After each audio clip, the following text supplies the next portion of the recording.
नमस्कार दोस्तों, बहुत बहुत स्वागत है आपका मध्य प्रदेश के करंट अफेयर्स में। मैं हूं नीलेश और आप सभी का 8 फरवरी के करंट अफेयर्स में स्वागत करता हूं। और शुरुआत करते हैं हमेशा की तरह हम अपने विचारों के साथ। और जो हमारा आज का विचार है कि सफल व्यक्ति बनने का प्रयास ना करें, बल्कि हमें सिद्धांतों वाला व्यक्ति बनने की क्या करनी चाहिए, कोशिश करनी चाहिए। और ये विचार है अल्बर्ट आइंस्टीन के। सिद्धांत वही होते हैं कि हम अपने कुछ नियम बना लेते हैं और उन नियमों पे चलने वाला व्यक्ति बनते हैं, और जा करके जब ये व्यक्ति अपने उन सिद्धांतों पर अडिग रहता है तो एक दिन एक व्यक्तित्व बन जाता है, और वो व्यक्तित्व आने वाले समय पे एक उदाहरण होता है। तो सफल व्यक्ति बनने का प्रयास न करिए, अपने कुछ नियम बनाइए। वो नियम आपसे जुड़े हुए होने चाहिए, आप अपने भले के लिए बनाते हैं, बस उनमें चलने के लिए हमेशा तत्पर रहिए। तो शुरुआत करते हैं आज के सबसे पहले प्रश्न की।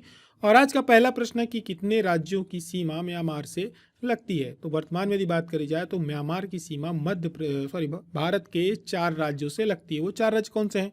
अरुणाचल प्रदेश है, नागालैंड है, मणिपुर है और मिजोरम है। ये खबरों में क्यों है? ये खबरों में इसलिए है कि अभी हाल ही में क्या हुआ है कि भारत सरकार के जो हमारे वर्तमान गृह मंत्री हैं अमित शाह, इन्होंने भारत सरकार की जो म्यांमार से सीमा लगती है 1643 किलोमीटर की, यहाँ पर एक बाड़ बनाने का क्या किया है, फैसला किया। यानी इसको बाड़ बना करके रोक दिया जाएगा। क्यों रोका जाएगा? क्योंकि वहाँ पर कई बार जो होती हैं कुछ नक्सलिज्म की गतिविधियाँ बहुत ज़्यादा होती हैं। सीमा पार से वहाँ पे अलग अलग प्रकार की गतिविधियाँ होती हैं जिसके, और वहाँ पे हमारे सुरक्षा बल भी लगे होते हैं।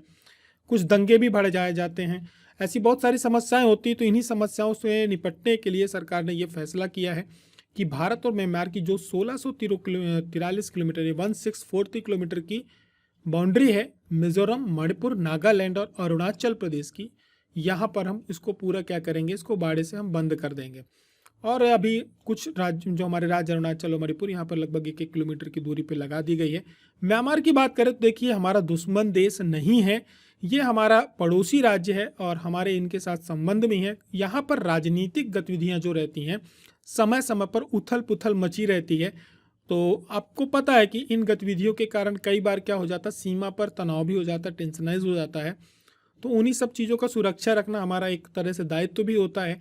तो इसके अलावा क्या है कि यहाँ पर और भी बहुत सारे प्रोजेक्ट चल रहे हैं सरकार के। जैसे भारत एक कलादान प्रोजेक्ट है जो कि मल्टी मॉडल ट्रांसपोर्ट से रिलेटेड प्रोजेक्ट है, जिसमें हमारा सड़क हो गई, नदी हो गई, बंदरगाह परिवहन, इन सबको मिलकर के एक कार्गो परिवहन प्रणाली विकसित करनी है। क्योंकि उसके साथ हमारे व्यापारिक संबंध भी हैं, हमारा पड़ोसी राज्य भी है। साथ में जो हमारी नदियाँ हैं वो भी वहाँ पर शेयर होती हैं, तो उनको भी कनेक्ट किया जा सकता है। इसके अलावा जो भारत है, एशियाई त्रिपक्षीय राजमार्ग जो परियोजना है म्यांमार थाईलैंड के साथ, और भारत, म्यांमार और थाईलैंड तीनों मिलकर के त्रिपक्षीय राजमार्ग परियोजना चलाते हैं। तो उससे क्या होगा कि आसियान भी जुड़ेगा और वहाँ पर व्यापार मुक्त क्षेत्र होगा और साथ में व्यापार होगा। और उससे हमारा क्या होगा, देखिए, सभी देश एक दूसरे के साथ व्यापार के कारण जुड़ते हैं, व्यापार को बढ़ाते हैं। म्यांमार की बात करी जाए तो देखिए, हमारे इसके साथ रक्षा सहयोग भी, यानी हमारे इसके साथ एक IMBX यानी इसका एक अभियान क्या कहते हैं, अभ्यास किया जाता है सेना के साथ। द्विपक्षीय सेना अभ्यास होता है, ये उग्रवाद को रोकने के लिए अभ्यास किया जाता है।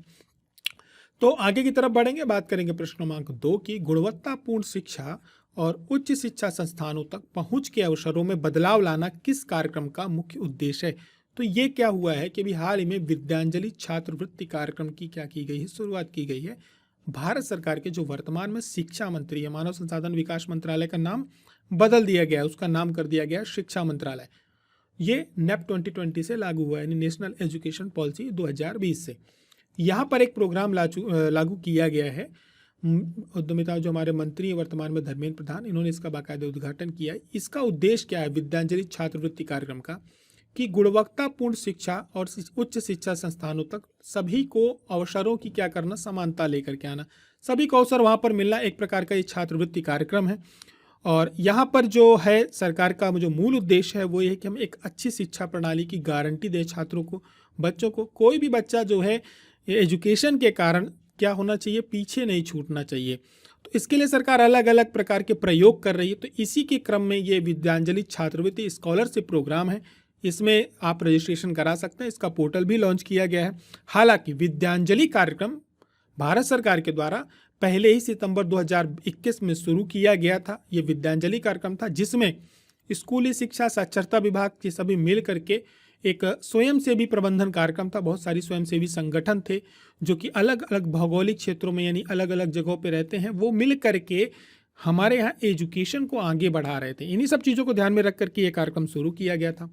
बढ़ते हैं अगले प्रश्न की तरफ। प्रश्न क्रमांक 3 है कि नए एंटी चीटिंग बिल, इस बिल का बहुत इंतजार था। इसमें क्या जुर्माना लगाया गया है? तो इसमें जो जुर्माना लगाया गया है वो 1 करोड़ का जुर्माना है, 5 से 10 साल की सजा है।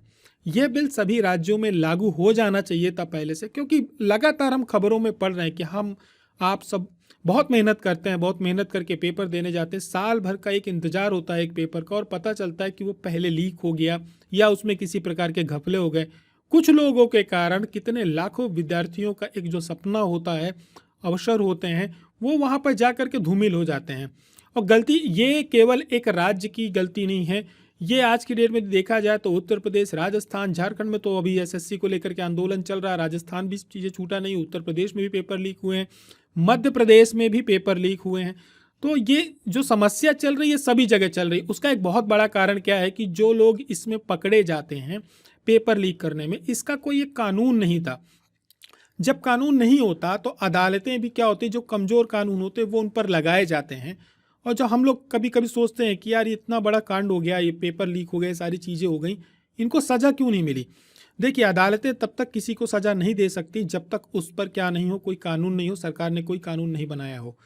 तो इसके लिए ज़रूरी हो जाता है कि सरकार एक ऐसा कानून बनाए कि ऐसे कार्य करने से पहले कोई 10 बार सोचे। तो सरकार इन्हीं चीज़ों को ध्यान में रख करके एक पेपर लीक और जो भर्ती परीक्षा प्रणाली होती है इसमें कोई धोखाधड़ी होती है, या हमारी जो सार्वजनिक परीक्षा में आपके सभी यूपीएससी, एसएससी, ये सारी परीक्षाएं आ जाती हैं, नीट वगैरह सब आ जाती हैं। इसमें आप किसी भी प्रकार का अनुचित संसाधन का प्रयोग करते हैं, ब्लूटूथ वगैरह यूज करते हैं, टेक्नोलॉजी का यूज करते हैं, यानी आप कुल मिला करके चीटिंग करते हैं।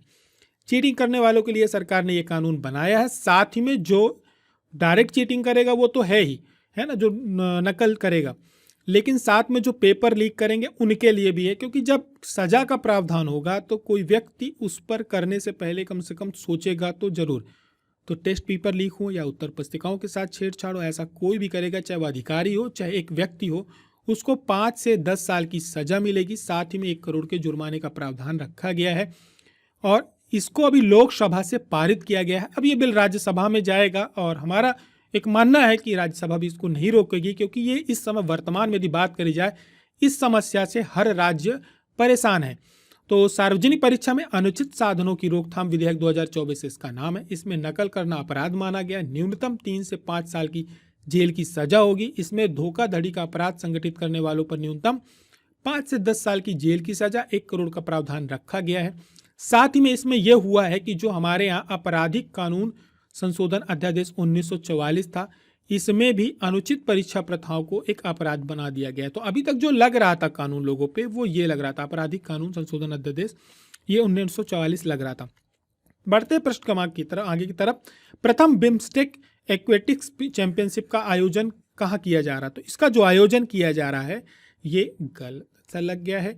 ये वर्तमान में इसका जो आयोजन किया जा रहा है नई दिल्ली में किया जा रहा है, और ये बिम्स्टेक एक्वेटिक्स चैंपियनशिप यानी 6 फरवरी से 9 फरवरी तक ये चलेंगे। दिल्ली के डॉक्टर श्यामा पास मुखर्जी जो स्विमिंग पूल कॉम्प्लेक्स है वहाँ पर ये आयोजित किए जा रहे हैं। बिम्स्टेक देश कौन कौन से हैं? बिम्स्टेक देश जो हैं हमारे वर्तमान में, भूटान है, बांग्लादेश है, भारत है, म्यांमार है, नेपाल है, श्रीलंका और थाईलैंड है। ये हमारा दक्षिण एशियाई और जो दक्षिण पूर्व एशियाई देश होते हैं उनका एक अंतर्राष्ट्रीय संगठन है।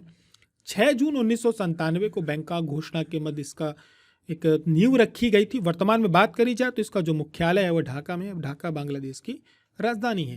तो इस टूर्नामेंट की शुरुआत 2018 में हुई थी और कोविड-19 के कारण 2021 में ये प्रस्तावित था, नहीं हो पाया था, फिर 2024 में हुआ था। खेल मंत्री अनुराग सिंह ठाकुर है वर्तमान में, इन्होंने इसकी शुरुआत करी है। आगे की तरफ बढ़ेंगे, बात करेंगे ऐसे दस्तावेज जो भविष्य के कानून के लिए सरकार की प्रस्तावित जो नीतियां होती हैं उनकी एक रूपरेखा तैयार करते हैं। ये कहलाते क्या हैं? ये जो कहलाते हैं ये श्वेत पत्र कहलाते हैं। अक्सर आपने लूसेंट में बाकी जगहों पे पढ़ा होगा कि भारत में कौन सा पत्र जारी किया जाता है, श्वेत पत्र। तो अभी तक हम लोगों ने देखा तो नहीं था ऐसा कोई पत्र जारी किया गया, लेकिन अब सरकार क्या है, एक तैयारी में, जो वर्तमान में राष्ट्रीय जनतांत्रिक गठबंधन यानी एनडीए है, ये 2014 से पहले वर्तमान जो सरकार है इनका ये कहना है कि जो आर्थिक कुप्रबंधन हुआ था, यानी जो एक तरह से जो नीतियां बनाई गई थी पहले की, 2014 से पहले जो नीतियां चल रही थी उनमें जो एक मंशा थी ये आपने कई बार आलोचनाओं में पढ़ा होगा, जो सरकार है वो आलोचना करती है कि आपकी जो मंशा थी वो एक तरह से वहाँ सही नहीं थी।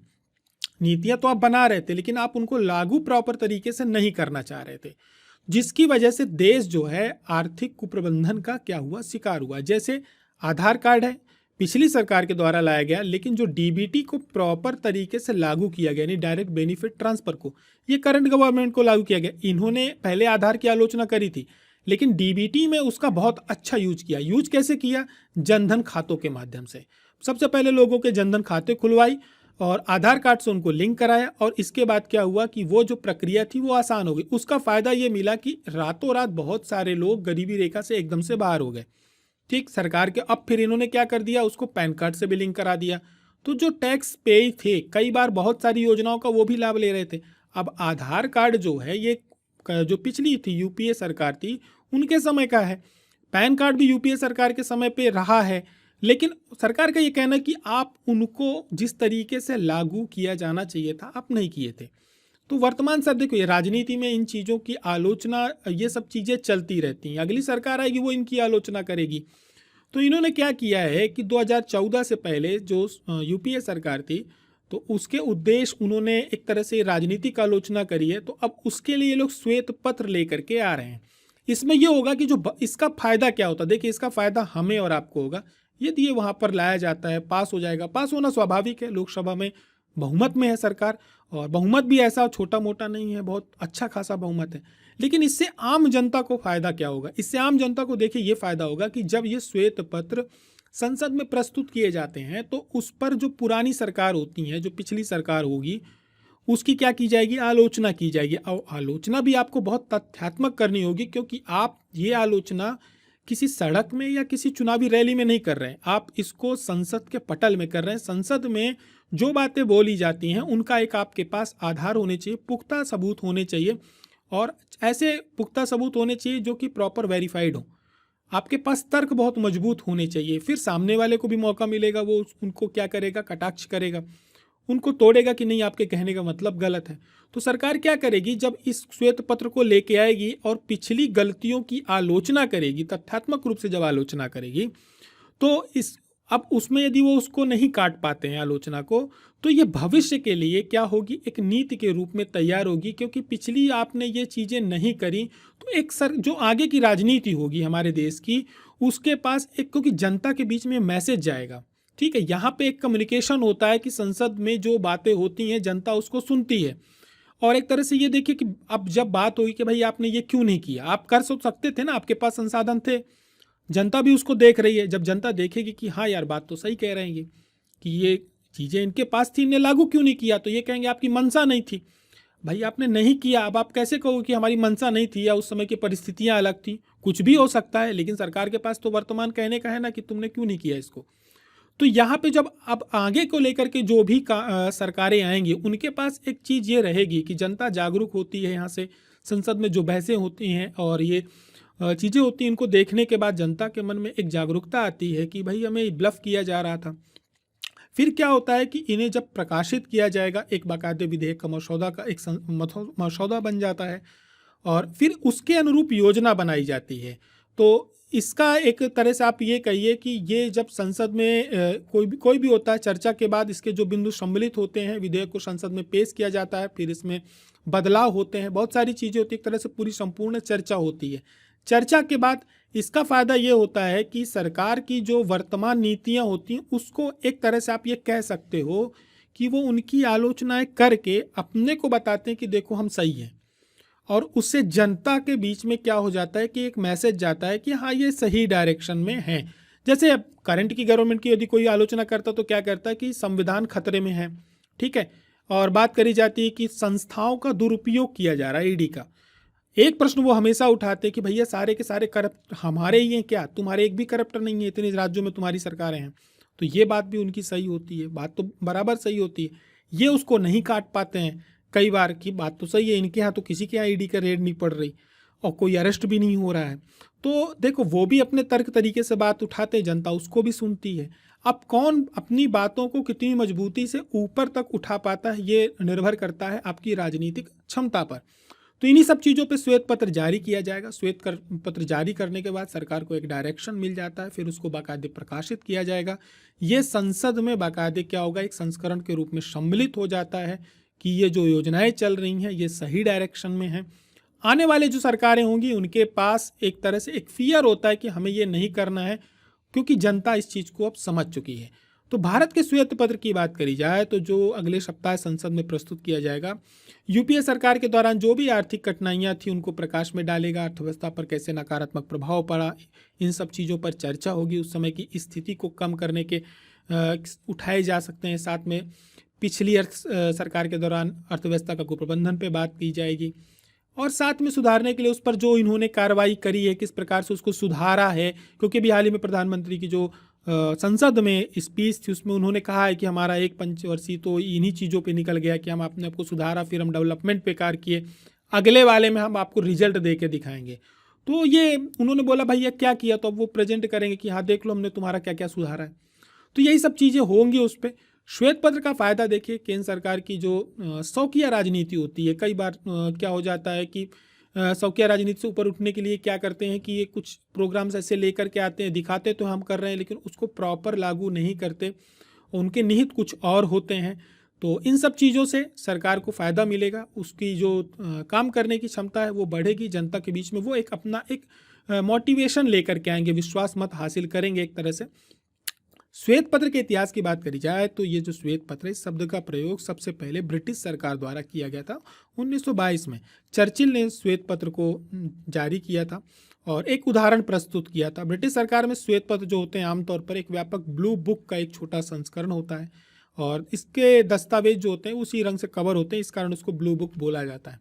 बढ़ते हैं अगले प्रश्न की तरफ। भारत के पहले डिजिटल राष्ट्रीय पुरालेख संग्रहालय की आधारशिला कहाँ पर रखी गई है, ये कहाँ पर होगा, तो ये होगा हैदराबाद में। हैदराबाद का में देश के जो पहले डिजिटल राष्ट्रीय पुरालेख संग्रहालय की स्थापना की जा रही है। हमारे देश के जो केंद्रीय संस्कृति मंत्री हैं जी किशन रेड्डी, इन्होंने इसकी स्थापना करी है, इसका आधारशिला रखी है। 2023 में वित्त मंत्री थी निर्मला सीतारमण, इन्होंने एक क्लॉज रखा था कि 1 लाख प्राचीन शिलालेखों का हम क्या करेंगे, डिजिटलीकरण करेंगे। और उसका नाम क्या रखा गया था कि भारत साझा शिलालेख भंडार। आपसे आगे पूछ लिया जाए भारत श्री क्या है, तो ये याद रखना है कि ये हमारे जो शिलालेख होते हैं इनका डिजिटलाइजेशन किया जाएगा, डिजिटल संग्रहालय होगा। विद्वान शोधकर्ता जो होंगे उस पर जब शोध करेंगे, बहुत सारी ऐसी भाषाएं हैं, ऐसे शिलालेख हैं जिनको आज भी नहीं पढ़ा जा सका है, आने वाले समय में उनको पढ़ा जाएगा, उन पर शोध होगा, तो हमारा इतिहास और कैसे क्या था वो निकल करके आएगा। सरकार इस पर बाकायदे पैसा खर्च करेगी। बढ़ते हैं आगे की तरफ। अगला प्रश्न है हमारा, आदिम जाति अनुसंधान और विकास संस्थान मध्य प्रदेश की स्थापना कब की गई थी, तो इसकी जो स्थापना की गई थी 1954 में की गई थी। वर्तमान में जिसे आप लोग किसके नाम से जानते हैं, इसको आप जानते हैं श्री बादल भोई राज्य आदिवासी संग्रहालय, जो कि छिंदवाड़ा में है। इसकी स्थापना उस समय पे जनजाति अनुसंधान एवं विकास संस्थान के नाम से 20 अप्रैल 1954 में छिंदवाड़ा में की गई थी। लेकिन कभी भी आपसे पूछा जाए कि इसका मुख्यालय कहाँ पर है, तो ये ध्यान में रखना है 10 अप्रैल 1965 में इसका जो संस्थान का मुख्यालय था वो भोपाल के जो श्यामला हिल्स है वहाँ पे इसका कर दिया गया है, कार्यालय वहाँ है, जो संग्रहालय है वो छिंदवाड़ा में है। ठीक है, ये आपको इसलिए ध्यान में रखना है क्योंकि जब आप अपनी एमपीपीएससी का सिलेबस उठाएंगे तो वहाँ पर आपको जो 10वीं यूनिट जो सबसे ज़्यादा चर्चाओं में है, जिस पर पीएचडी प्रारंभ हो गई है आप लोगों की, तो पीएचडी नहीं करनी है, लगातार आपको मैं टोकता रहूँगा, हमें मोटी मोटी बातों को ध्यान में रखना है। तो इसी क्रम में क्या है, वहाँ पर जब आप देखेंगे तो आपके सिलेबस में वहाँ पे बाकायदे लिखा हुआ है कि आदिवासी संग्रहालय अनुसंधान संस्थान, ये टॉपिक वहाँ पर है आपके, तो इसको ध्यान में रखना है। और जनजाति जो कार्य मंत्रालय है भारत सरकार का, इसने पूरे देश में 27 जनजाति अनुसंधान संस्थानों की क्या करी, स्थापना करी, जिनमें से एक मध्य प्रदेश का है। ये जो है आता यहाँ पर जनजातियों से जुड़े हुए जो उनके कल्चरल प्रोग्राम होते हैं, उनके जो संस्कृति होती है, उनकी भाषा बोली, इन सब चीज़ों पर एक पूरी तरह से शोध किया जाता है और उसको संग्रहित करके रखा जाता है। फिर उस संस्कृति मंत्रालय उस पर अलग अलग प्रकार के कार्यक्रम आयोजित करके उसको लोगों के बीच में क्या करता है, प्रचारित करता है। ये सरकार का काम होता है। अभी क्या हुआ था कि अभी जो जनजाति विभाग है उसने एक कार्यशाला का आयोजन किया था, वनवासी कल्याण परिषद भोपाल के द्वारा मिलकर के आयोजन किया गया था, जहां पर ये खबरों में आया था। बढ़ते हैं आगे की तरफ। आज का अगला प्रश्न, आकांक्षी जिला कार्यक्रम में प्रदेश के कितने जिले सम्मिलित किए गए हैं? तो इसमें जो वर्तमान में मध्य प्रदेश के जिले हैं वो 8 हैं। 8 कौन कौन से हैं वो हम बाद में बात करेंगे। हुआ यह है कि जो आकांक्षी जिलों जो हैं वहाँ पे जो शासकीय ITI कॉलेज होते हैं वहाँ पर एक कैरियर काउंसलिंग की जाएगी और लोगों को कौशल और रोजगार के मेले लगाए जाएंगे। साथ में उनको एक सॉफ्ट स्किल ट्रेनिंग भी प्रोवाइड करी जाएगी। इसके लिए बाकायदे जो उसके अनुदान होता है वो भी जारी कर दिया गया है। ठीक है, ये कार्यक्रम क्या है, मध्य प्रदेश के वर्तमान में 8 जिले जो हैं इसमें सम्मिलित हैं। बड़वानी, छतरपुर, दमोह, गुना, खंडवा, राजगढ़, सिंगरौली, विदिशा। ये भारत सरकार का कार्यक्रम है। पूरी जिम्मेदारी राज्य सरकार की होती है। नीति आयोग इसको क्रियान्वित करता है। इसकी जो शुरुआत हुई थी 2018 में हुई थी। इसका नाम रखा गया था आकांक्षी जिलों का परिवर्तन, TADP के नाम से। यहाँ पर क्या होता है कि उन जिलों को भारत के सबसे पहले रेखांकित किया गया, या ये कहिए उनको नोटिस किया गया कि जहाँ पर सामाजिक जो आर्थिक संकेतक है बहुत खराब है और उनको जो टारगेट करके सरकार उन पर विशेष ध्यान देती। तो 28 राज्य के 115 जिलों की पहचान करी गई। नीति आयोग के द्वारा इसका संचालन किया जा रहा है और इनका काम ये होता है कि हम जब एक कुछ जिले आइडेंटिफाई कर लिए कि ठीक है मध्य प्रदेश में 8 जिले हैं, तो वो संकेतक क्या है जो जिन पर इनको सुधार करना है। तो वहाँ के जो जिला कलेक्टर होते हैं, जो पूरा एक प्रशासनिक अमला होता है, उन 8 जिलों पर नीति आयोग ने टारगेट दिए कि आपको स्वास्थ्य और पोषण, 5 व्यापक इन्होंने सामाजिक आर्थिक संकेतक डिसाइड किए हैं, आपको इन पर काम करना है। स्वास्थ्य और पोषण, शिक्षा, कृषि जल संसाधन, वित्तीय समावेशन, कौशल विकास और अवसंरचना, इन चीज़ों पर आपको मेन फोकस करना। वो टारगेट दे दिए जाते हैं। सरकार की योजनाओं को लागू करना, वहाँ पर जागरूकता लाना, शिक्षा को लेकर के आपको वहाँ प्रकार करना।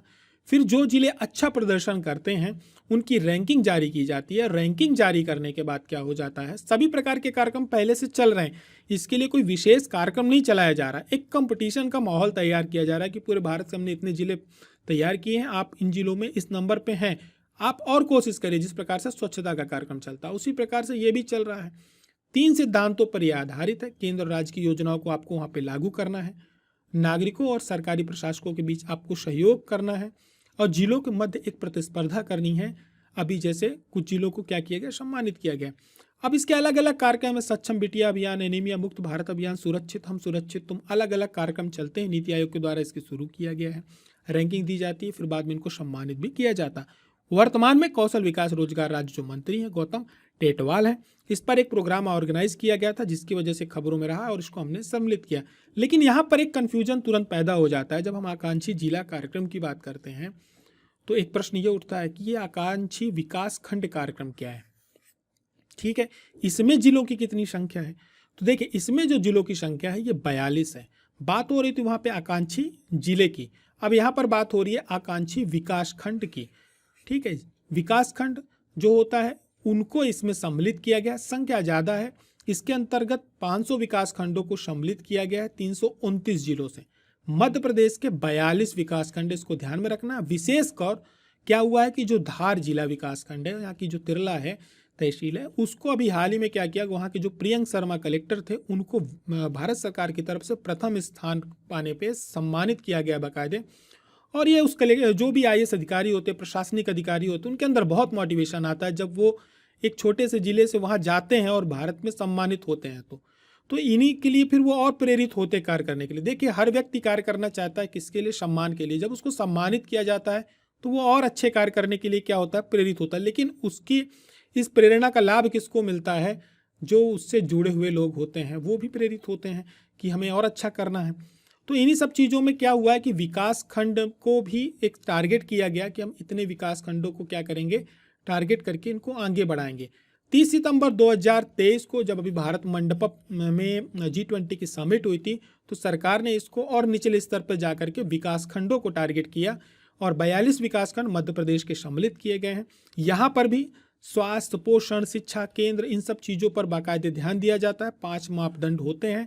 धार विकासखंड को 7 दिसंबर 2023 को डेल्टा रैंकिंग के आधार पर सेंट्रल जोन में प्रथम स्थान प्राप्त किया गया था और नीति आयोग द्वारा बाकायदे सम्मानित किया गया।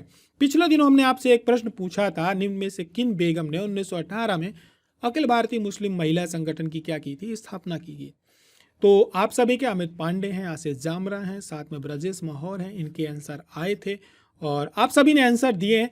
जो लोग भी आंसर पढ़ा करें इनको लाइक जरूर कर दिया करें। आपके बहुत अच्छे मित्र हैं, आप सबको बहुत सारी अच्छी अच्छी जानकारी देते हैं। एक छोटे से प्रश्न में कितनी सारी बातें आपको यहाँ पे मिल जाती हैं। बिल्कुल सही उत्तर दिया है, बेगम सुल्तान शाहजहां बेगम। इन्हें केसकुरू जहां बेगम के नाम से या सरकार अम्मा ज़्यादा प्रचलित है, उनके नाम से जाना जाता है। 1901 से 1926 तक इनका शासन रहा है। अलीगढ़ मुस्लिम विश्वविद्यालय की पहली महिला चांसलर भी रही हैं। काफ़ी शिक्षा स्वास्थ्य के क्षेत्र में इन्होंने कार्य किए हैं और अलग अलग बेगमों का अलग अलग शासन रहा है। और यहाँ पे आपको ये बहुत सारी जानकारी यहाँ पे मिल जाती है। और साथ में अमित पांडे हैं, इन्होंने भी बाकायदे जानकारी सर्च करी है कि इन्होंने 1922 में एक कार्यकारी और विधि परिषद स्थापना करी थी और साथ में नगर पालिका के लिए इन्होंने चुनाव कराया था। ये एक अच्छी बात इन्होंने बताई है। साथ में इन्होंने सांप्रदायिक सद्भाव के लिए भी कार्य किया है। शिक्षा में काफ़ी अच्छा कार्य किया। सेना पुलिस न्यायपालिका का इन्होंने विस्तार किया है। 1914 में इन्होंने अखिल भारतीय मुस्लिम महिला सम्मेलन की अध्यक्षता भी करी है। 1905 में इन्होंने काला विद्यालय शुरू किया था। ठीक है, अखिल पांडे भी इन्होंने बताया, ब्रजेश मौर्य ने भी जानकारी दी है। तो आप सभी का बहुत बहुत धन्यवाद। आप अच्छी जानकारी शेयर करते हैं, लगातार आप आंसर जरूर देते हैं। आप सभी के लिए जो प्रश्न के उत्तर नहीं देते हैं आप लोग जरूर दिया करो। इतना लेजीपना ठीक बात नहीं है। थोड़ा सा टाइपिंग कर लिया करो व्हाट्सएप में, बाकी में तो चैटिंग चलती रहती है। कुछ आंसर टाइप कर लोगे, हो सकता है क्वेश्चन पेपर में ध्यान आ जाए कि यार हाँ मैंने ये टाइप किया था। चलो, आज का प्रश्न आप सभी के लिए, बेगम भोपाल को मतलब निम्न में से किन बेगम भोपाल को इलाहाबाद में स्टार ऑफ इंडिया का सर्वोच्च सम्मान दिया गया था? ठीक है, इसका आंसर आप सभी को क्या करना है, नीचे कमेंट बॉक्स में देना है। उन बेगम के बारे में भी 3 से 4 बातें जरूर बतानी है। करंट अफेयर पसंद आता है तो शेयर करने में कोई कंजूसी नहीं करनी है। एक बार आप लोग आंसर देने में भी कंजूसी कर रहे हो, साथ में शेयर करने में भी कर रहे हो, ये काम नहीं करना है, अच्छी बात नहीं होती है। ठीक है, हमारी और आपकी मुलाकात अगले करंट अफेयर्स में होती है। तब तक के लिए अपना ध्यान रखें, पढ़ाई जोरों से करके रखें। समय कम है, सिलेबस ज़्यादा है। तब तक के लिए जय हिंद, जय भारत।